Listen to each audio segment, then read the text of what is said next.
বন্ধু বান্ধবীরা আজকে ভাবছি ঠেকুয়া বানাবো। তো ঠেকুয়ার জন্য আমি আটা নিয়ে নিলাম।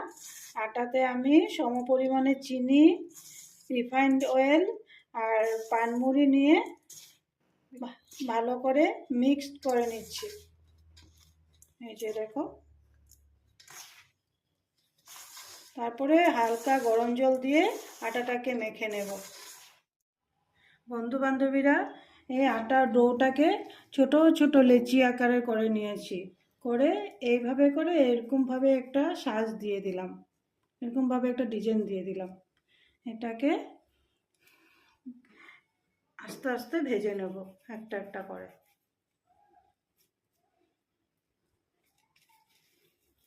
তোমরা দেখতে থাকো।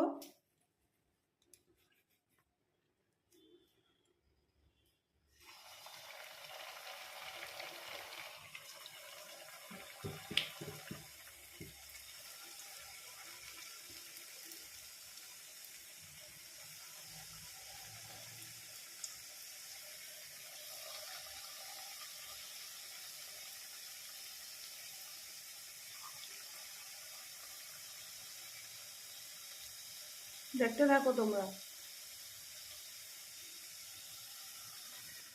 বন্ধু বান্ধবীরা, আমার ঠেকুয়া একদম রেডি হয়ে গেছে। এই দেখো, লাল লাল ঠেকুয়া যার জন্য একদম রেডি। কেমন হয়েছে দেখো তো।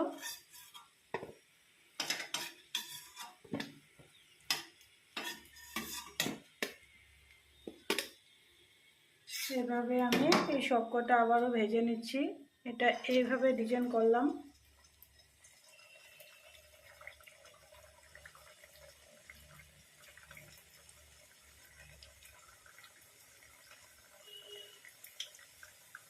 বন্ধুরা, আমার ঠেকুয়া একদম রেডি হয়ে গেছে।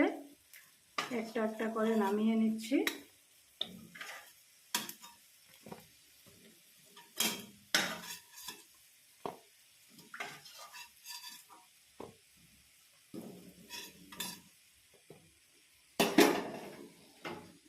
এই যে বন্ধুরা দেখো, কত সুন্দর হয়েছে। আর দেখো ভেতরটা কত সুন্দর হয়েছে। বন্ধুরা, এই ঠেকুয়ার রেসিপিটা যদি তোমাদের ভালো লেগেছে তাহলে লাইক, শেয়ার, সাবস্ক্রাইব করে দিও।